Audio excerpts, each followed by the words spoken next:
Ang Buhay OFW ay hatid sa inyo ng San Miguel Corporation, Megaworld International, ang property one-stop shop at housing supermarket ng Overseas Pinoy, iRemit Global Remittances, may ngiti sa bawat padala, Veterans Bank, empowering today's Filipino heroes, EGI, E-Ganzon Incorporated, General Building and Engineering Construction Company. Tuloy-tuloy po ang ginagawang pagpapauwi sa ating mga kapatid na OFW na naiipit sa kaguluhan sa Syria. Noong nakaraang buwan, higit na 200 na pong OFWs ang nakabalik sa ating bansa. Magandang gabi po sa inyong lahat. Ito po ang inyong ate Marisa Dalmar at ito ang Buhay OFW. Ngayong gabi, papakinggan natin ang karanasan ng mga repatriated OFWs from Syria. Papasyal po tayo sa world-class amenities ng Megaworld International. Aalamin natin kung bakit tinalikuran ni Spencer ang pagiging nurse para balikan ang kanyang first love sa Pilipinas. Dadalaw tayo sa IPAMS para sa pinaka-latest na mga trabaho abroad. Yan at marami pang makabuluhan na impormasyon sa pagbabalik ng Buhay OFW. Kung gusto mong umalis, umalis ka. Gusto ko nang umalis, lalabas na sana ko, hinila niya ako papuntang kwarto. Mag-iRemit, iRemit, may ngiti sa bawat padala. iRemit, iRemit, mag-iRemit. Join the search for the very first Mr. and Miss Citizens of the World and win fabulous prizes. Ito po ay handog ng Buhay OFW Foundation para sa ating mga natatanging OFWs. At ang launching nito ay magaganap sa October 15 and 16 sa Glorieta Activity Center. May pagkakataon kayong ma-feature ang mga kwento nyo sa abroad. Kaya't mga ate at kuya, tara na! Join na kayo! May mga monthly winners at ang Coronation Night ay magaganap sa March 22, 2013 sa Quezon City Circle. See you there!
Ang Heroes Helpline ay hatid sa inyo ng Environment Solutions, Flood Barriers, Flood Protection, Flood Management, Southville International School and Colleges, Poshum Global, The Green Company, Eco-Friendly Steel Frames, The Manila Times, Drive It, EIFS Systems, as green as it gets.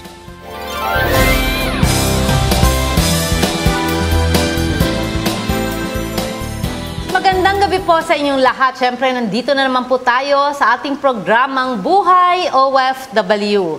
Hello po sa mga kapatid natin sa Saudi Arabia, United Arab Emirates, Italy, Guam, Europe, USA, Vancouver, Canada at South Africa. At sa buong mundo, mga kapatid, nandito na naman po tayo at makakasama po natin ang Program Manager na si Dr. Ernita Santos ng Kalinga sa Bayaning Filipino Center, Halfway and Development Center.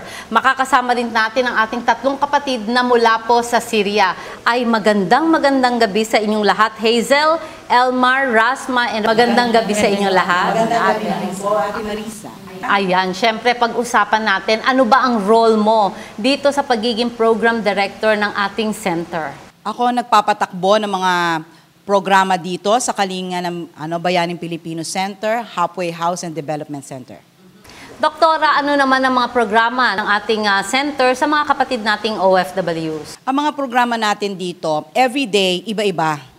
Hindi nagdodoble yon. May mga livelihood programs tayo, may spiritual healing, merong social responsibility. Iba-iba po yung aming pinatatakbo dito. So kapatid Ernita, dito, ilang araw nag-i-stay ang mga kapatid nating OFW? 3 days sila. Anong arrangement? Meron tayo dito, libre ang tulugan nila, libre pagkain, ano?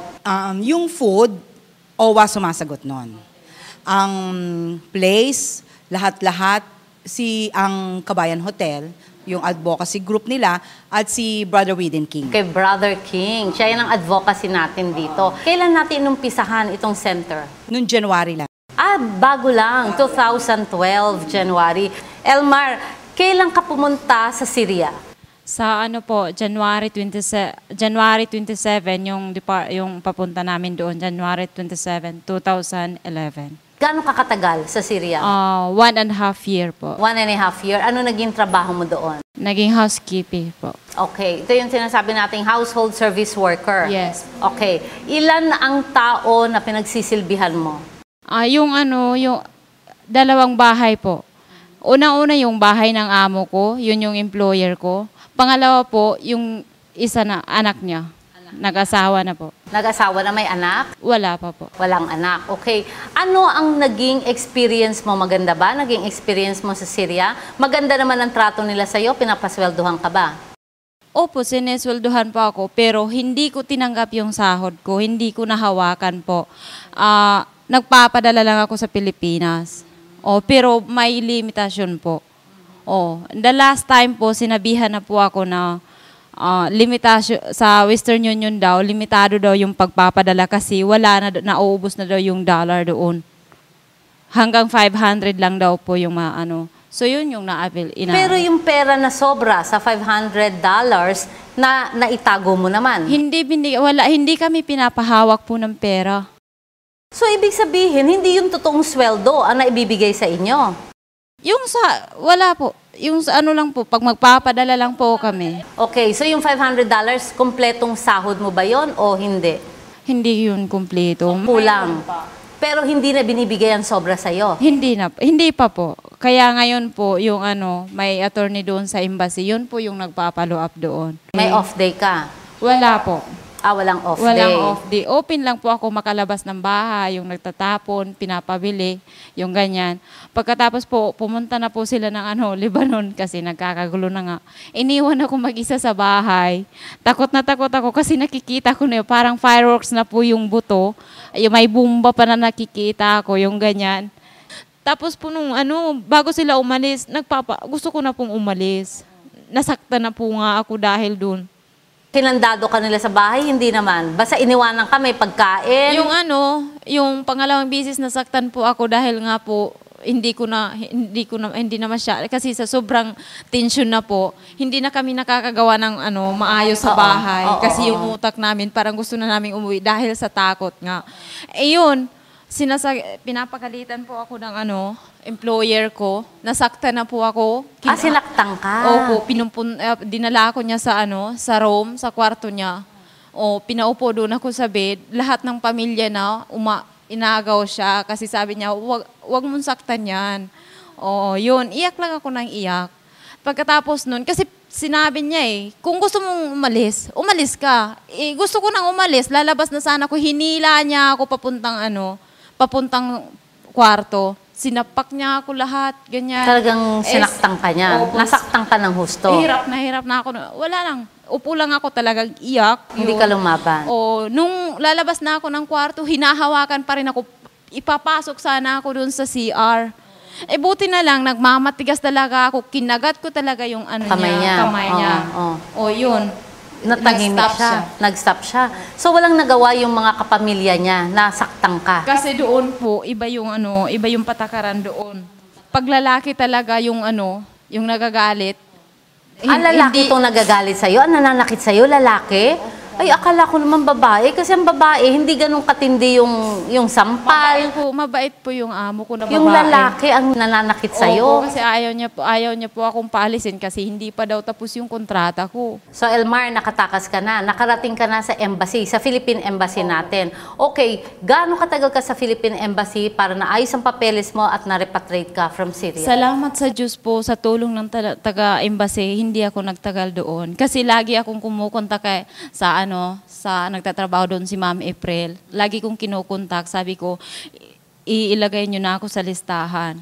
Ayun, sabi niya may mga 100 na dito, mauuna yata yun. Pero kung tatakas ka na, ay wag mo nang intayin yung sahod mo, maanuhan ka. Ang nating kapatid Elmar, si Doktora Ernita, kung ano ang mapapayo mo, anong masasabi mo dito sa naging karanasan ni Elmar?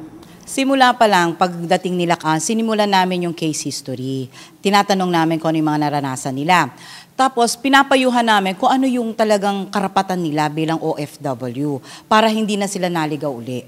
Kasi mahirap yung ganyang klase na magkikipagsapalaran. Kaya lang naman sila pumupunta because of their family. Gusto nilang iahon sa kahirapan. Tapos, hindi nga maganda yung naging karanasan. Maganda naman yung iba. Pero nung nagpaalam na, siguro, alam mo naman ng mga Pilipina, magagaling. Multi-skills yan lalo na marunong talagang dumiskarte yan, lalo na sa paglilinis ng bahay. Siyempre, sinasabi namin yung karapatan. So nako kapatid Elmar, maraming salamat siyempre na i-share mo ang istorya mo. Pero siyempre, babalik pa po tayo sa buhay OFW at duduktungan natin ang mga istorya ng kapatid nating si Hazel at si Rasma. Doktora, magbabalik po ang buhay OFW. For those who are interested to acquire properties in the Philippines, this is the best time to invest, not to buy. Mag-I-remit, I-remit, may ngiti sa bawat padala. I-remit, I-remit, mag-I-remit.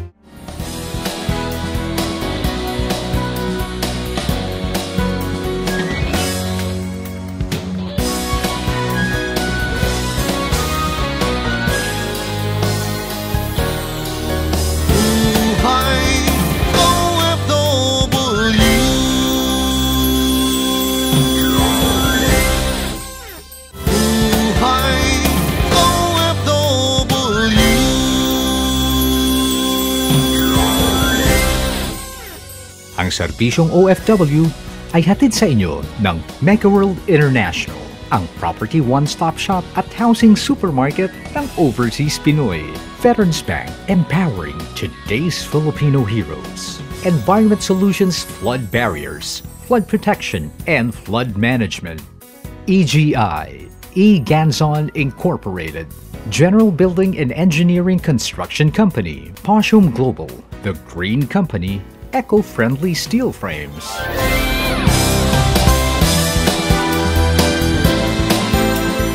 Magandang gabi po sa buong Pilipinas at syempre sa buong mundo. Nandito na naman po tayo sa buhay OFW at syempre maligaya po kami dahil kita nyo naman po, napakaganda po ng ating pinuntahan ngayong gabi para sa inyo. Ang ating signature suite ng Maxim's Hotel from MegaWorld International. At syempre hindi po tayo papahuli. Kailangang makasama natin ang ating First Vice President and Managing Director ng MegaWorld International, none other than our very good friend and sister, ang ating kapatid, na si kapatid Maria Victoria M. Acosta. Magandang gabi, kapatid Vic. Magandang gabi sa iyo, Marisa. Good evening to all of our televiewers. First and foremost, kapatid Miss Marivic, pwede bang pag-usapan natin kung ano yung sinasabi nating MegaWorld International? Let's introduce them sa ating mga kapatid abroad. MegaWorld International is the overseas marketing arm of MegaWorld Corporation. Now, MegaWorld Corporation is the developer of the Philippines' best-selling homes. Yes. Today, MegaWorld is the number one Congratulations. residential condominium and office developer dito sa ating bansa. Ngayon, yung MegaWorld International, our group was commissioned by MegaWorld Corporation to offer one-stop shop service to our overseas Filipinos. Ito yung mga kababayan natin na gustong bumili o mag-invest sa properties dito sa ating bansa. Ang mission talaga ng MegaWorld International when we set it up is to make every Filipino own quality homes in the Philippines. Pwede bang pag-usapan natin, sinasabi natin, ang Mega World International is a one-stop shop at sinabi natin din syempre na ito'y housing supermarket ng Pilipinas dahil sa ating mga OFWs na ito'y kumpleto na. Pag nandito na lahat. Can you please explain further? I'd like to start off with the housing supermarket. So gaya nga ng sinabi ko kanina, Mega World International offers many properties. We offer the Philippines best-selling homes.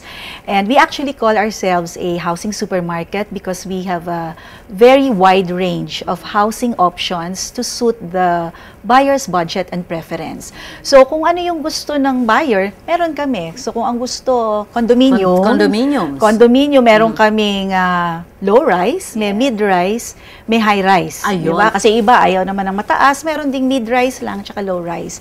And then we also offer house and lot. Meron kami dyan. Ngayon, yung iba gusto lote lang, meron din kami. Meron din. Ayan. Okay. Napakarami talaga niyan. And we were actually commissioned by Mega World Corporation to market all the projects of the group of companies.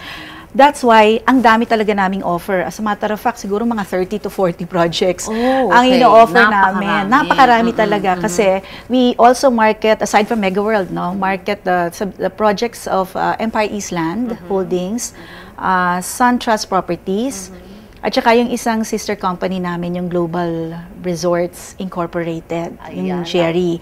Kaya nga ngayon, bukod dun sa residential condominiums at saka sa house and lot, meron din kaming property sa Boracay. Boracay, of course. Meron din sa Tagaytay, meron din sa Cebu, Meron din kami sa Cebu at marami pang ibang pwedeng pagpilian. Ngayon, ano naman yung sinasabi natin na one-stop shop? Ganito nga yun, kapatid, kasi ang dami-dami naming ino-offer sa ating mga overseas buyers. Ayaw natin na pumunta sila kung kani-kanino, di ba? So, ang ginawa ng ating chairman, si Dr. Andrew Tan, kinonsolidate sa isang group.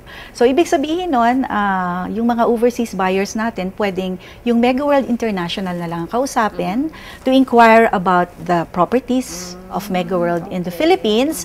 So, kumbaga, nandyan lahat, ihahain natin yung projects at depende na lang kung ano yung gusto nila, kung ano yung magsusuit dun sa kanilang budget, yung preference nila, yun ang pwede nating i-offer. Plus, any inquiries about financing. Paano ba magbabayad? Ano ba yung mga documents? Ano yung paperwork? Diba? Saan ba sila maglo-loan and everything? Yun, binibigay na namin. Kaya one-stop shop siya.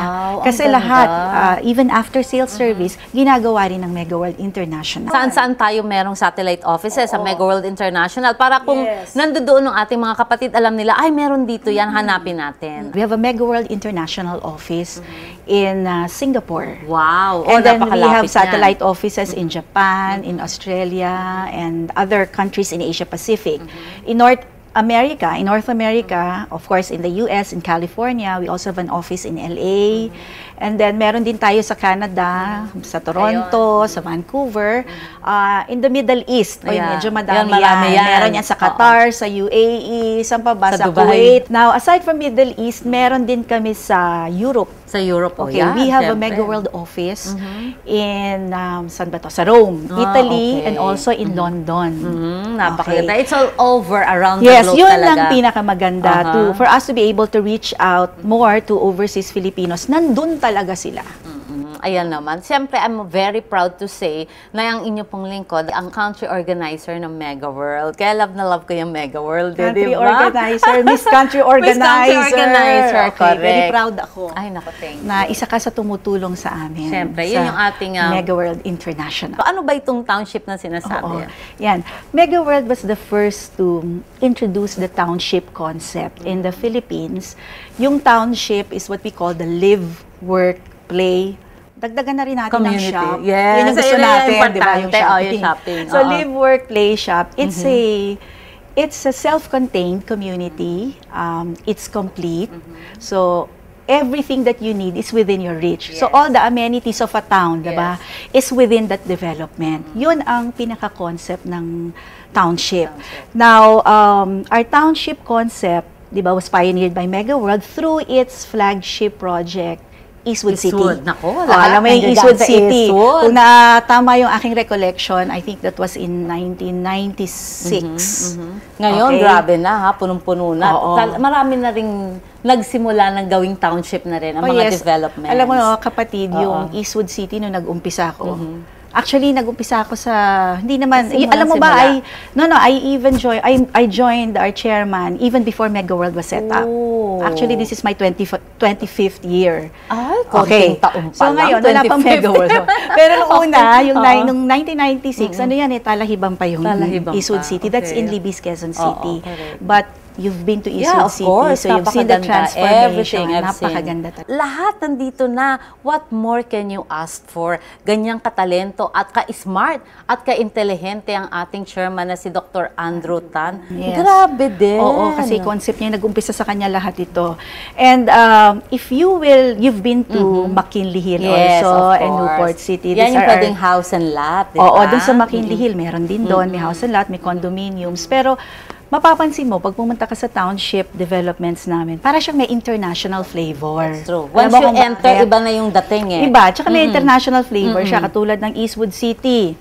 Meron kaming information technology park doon. We were the first to launch that, introduce that. That was inspired by the Silicon Valley in the United Of States, course, di ba? oo. Now, if you go to McKinley, I think you've seen The gondola. yes, the Ginagawa, gondola. di ba? Gusto mo sumakay dun sa Piazza, gondola. Venice. Venice. So, Oh, it's, Venice. ano ba to? Venetian-inspired attraction. Correct. So, para From kang Rome, nasa from Italia. Italy. Okay.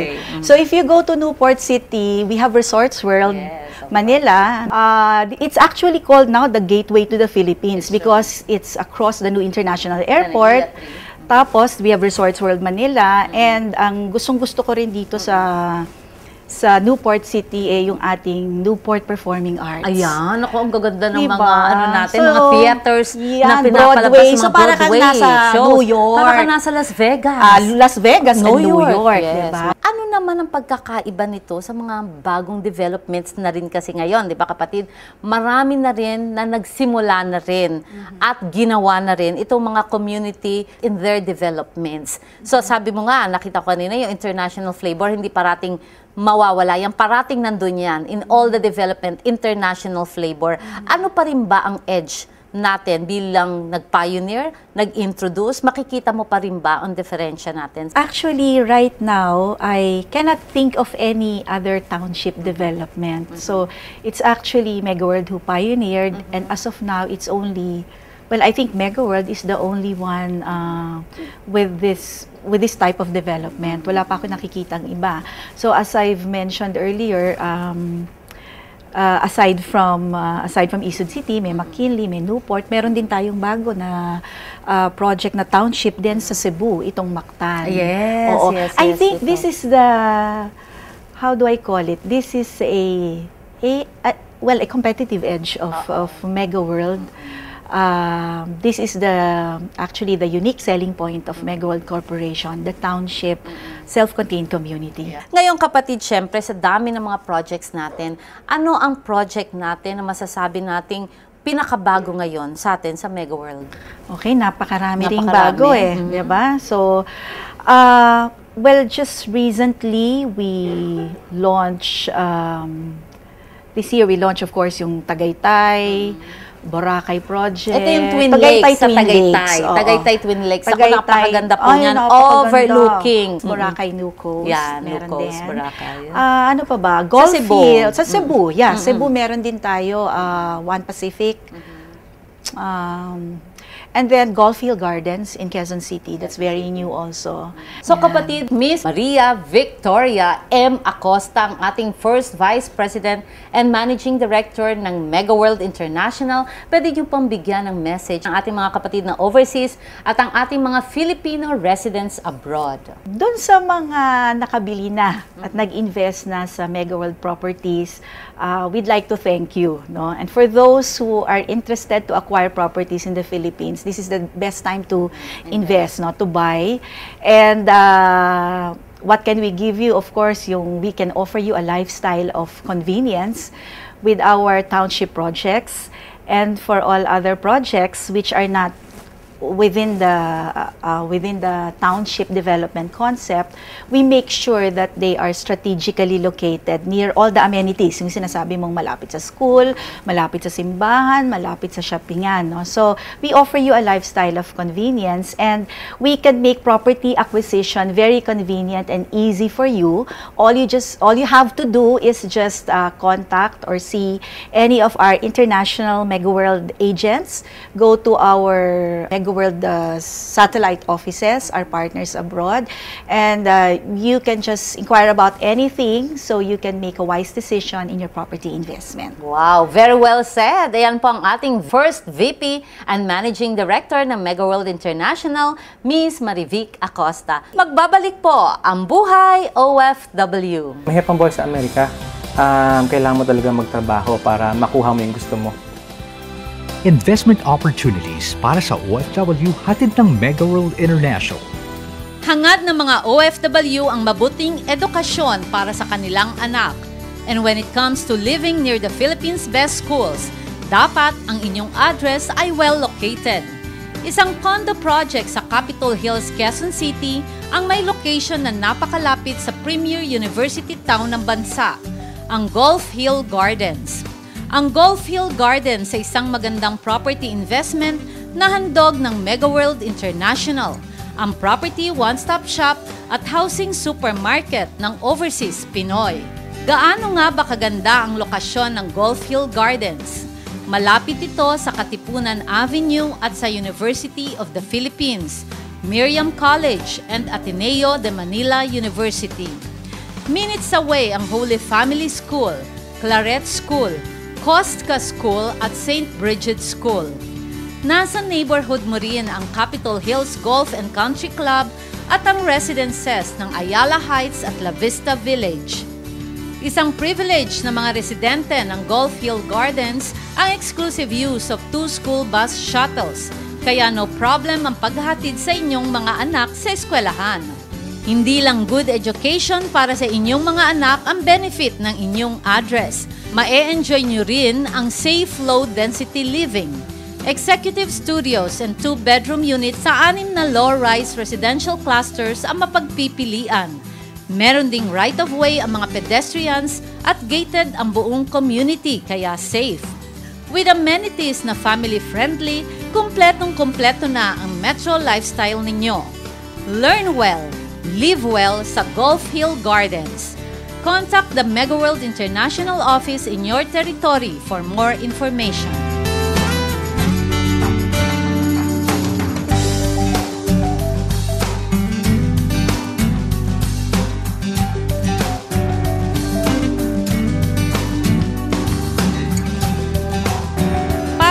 Mga OFW na bibisita naman sa Pilipinas, please call the following local numbers. Or kung ikaw ay online, visit www.megaworldinternational.com. Mag-I-Remit, I-Remit, may ngiti sa bawat padala. I-Remit, I-Remit, mag-I-Remit.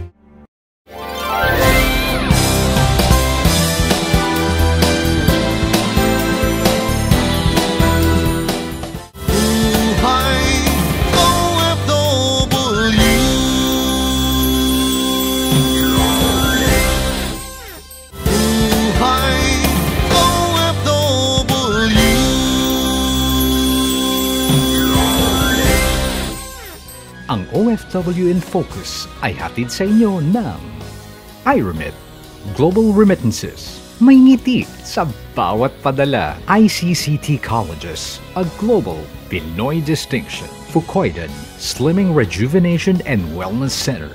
To Go Travel, a Fukoidan capsule.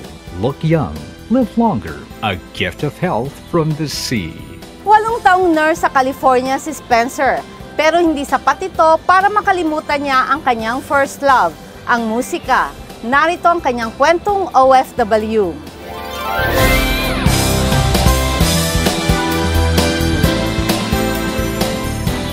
Plano sana mag-doktor ni Spencer kaya siya kumuha ng nursing. Pag-graduate namin, ang America was open for nursing 2003. So kami magkakaklase. Nag-apply kami sa Amerika, and then nung nag-challenge ako ng board exam doon, pumasa, sa awa ng Diyos. Tapos, ayun, nakakuha ako ng hospital na mag-sponsor sa akin. Dahil first time ni Spencer mamuhay mag-isa at malayo sa kanyang pamilya, nahirapan siya pagdating niya sa Amerika. Mahirap ang buhay sa Amerika. Kailangan mo talaga magtrabaho para makuha mo yung gusto mo. Hindi gaya dito na okay ka lang tumambay-tambay, trabaho dito, trabaho doon, kakayod ka talaga ng maigi. Pero hindi nagpatalo sa pagsubok si Spencer. Iniisip ko, kaya ko to, sayang kasi anong gagawin ko sa Pilipinas? Magkano lang ang sweldo ng nurse sa Pilipinas compared sa sinesweldo ko? Matapos ang 2 taon, nakapag-adjust din siya sa buhay sa Amerika. Masaya naman ang trabaho doon kasi sa hospital na pinapagtrabahuan ko, it was called Parkview Gardens. Yan yung isang pinagpa-part-timean ko is called Beverly Healthcare. Ano siya, more on sa mga rehab, post-op patients kami. Financially, I was able to support myself then. Nakabili ako ng unang bahay ko, nakabili ako ng dream car ko, na-enjoy ko naman yung pera. So, I learned na maging independent because wala akong maasahan doon, ako lang mag-isa.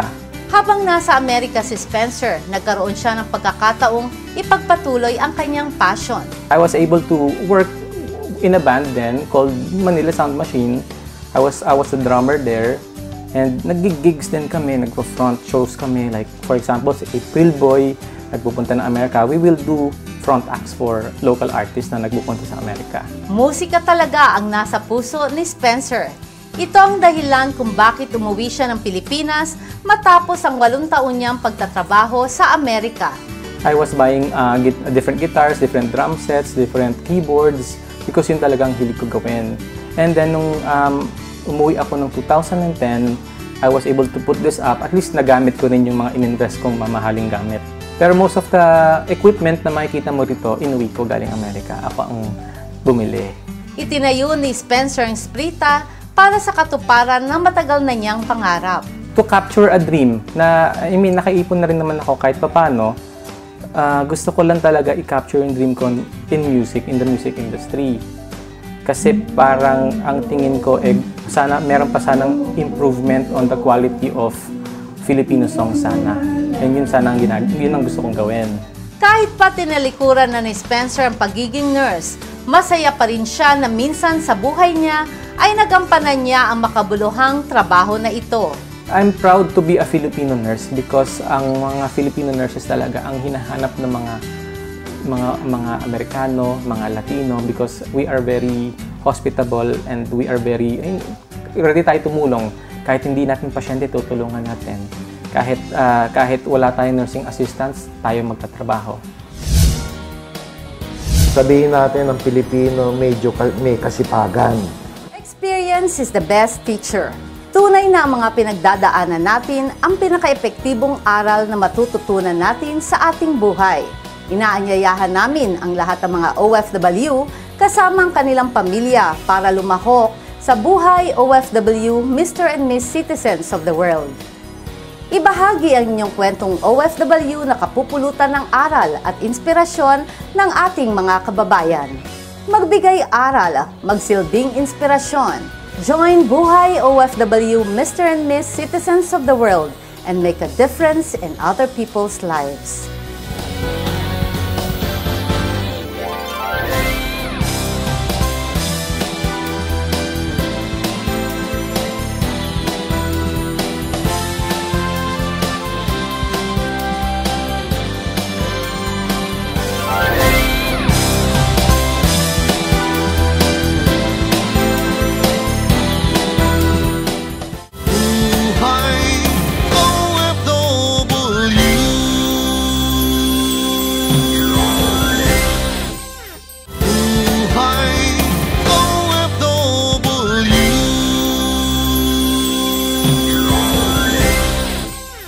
Ang trabaho abroad sigurado ay hatid sa inyo ng San Miguel Corporation.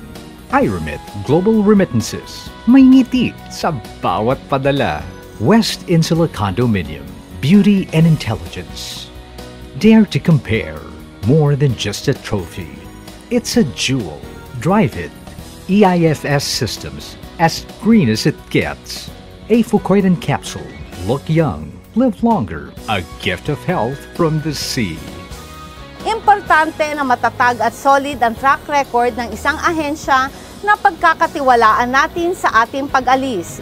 Isa pong IPAM sa mga recruitment agencies dito sa atin na naging instrumento ng napakaraming successful OFWs.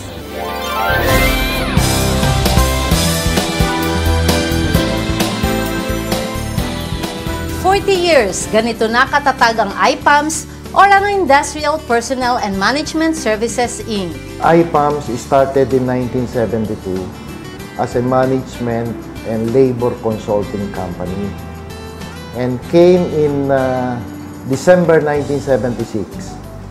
Aramco, or then it was called the Arabian American Oil Company, approached Caltex and asked for assistance in the recruitment. Since Caltex was 100% foreign-owned, the project was passed on to IPAMS since the founding members and the officers were ex-Caltex. To date, mahigit 40,000 na Pilipino na ang natulungan ng IPAMS na makapagtrabaho abroad. Our trust in the industry is to get the best employers of Filipinos who can provide the best benefits and long-term employment to our overseas Filipino workers. And since the time we have started, it has been the standard policy of IPAMS that candidates are not charged any placement fees or any placement fee or any processing fee. Ang serbisyo ng IPAMS para sa ating mga OFW ay hindi natatapos sa pagpapaalis sa mga ito. All our contracts, all our recruitment agreements are coupled with employee relation services that we assist, we help families and dependents of our deployees and also the OFWs when they are on vacation. Sa ngayon, narito ang mga trabahong kinakailangan abroad. The most common openings are technical people and professional for the oil, gas, and petrochemical industries. Now, we also recruit a lot of skilled people for the manufacturing industries as well as mining companies. So, all mining personnel, all categories, from miner to geologists, are most welcome. Now, in the aviation industry, we service, we recruit, we develop cabin crew or flight attendant for Emirates Airline, for Qatar Airways, and lately, Saudi Airline had appointed us. Also, we do recruit ground staff or ground airport technical personnel, especially for DINATA, which is the ground handling company of Emirates Group. Now, we are also in the verge of signing additional contracts with major companies at this point in time. Ayon kay Mr. Hernandez, Pilipino pa rin ang paborito ng ating mga foreign employers. Since the time we have started, they're most wanted by foreign employers. Bakit? Because of our communication skills. Now, sabihin natin, nakakapagsalita tayo, nakakasulat tayo ng English. Isa pa, sabihin natin ang Pilipino medyo may kasipagan. Pangatlo, ang Pilipino may diskarte. Sa susunod na Buhay OFW, dadalaw tayo sa Philippine Nurses Association para kumustahin ang mga kapatid nating nurse. Pakinggan natin ang mga hinaing ng ating mga kapatid na OFW from Syria. Alamin natin kung bakit tinalikuran ni Alan ang pagiging musikero abroad at piniling magtrabaho na lamang dito sa Pilipinas. Ang lahat ng yan sa susunod na Buhay OFW. Ang Buhay OFW po ay patuloy na maghahatid sa inyo ng mga kwento at impormasyon patungkol sa ating mga modern-day heroes. Kung kayo po ay may nais ibahagi sa ating mga kababayan o may nais hihingi ng tulong, huwag po magatubiling sumulat o tumawag sa aming tanggapan.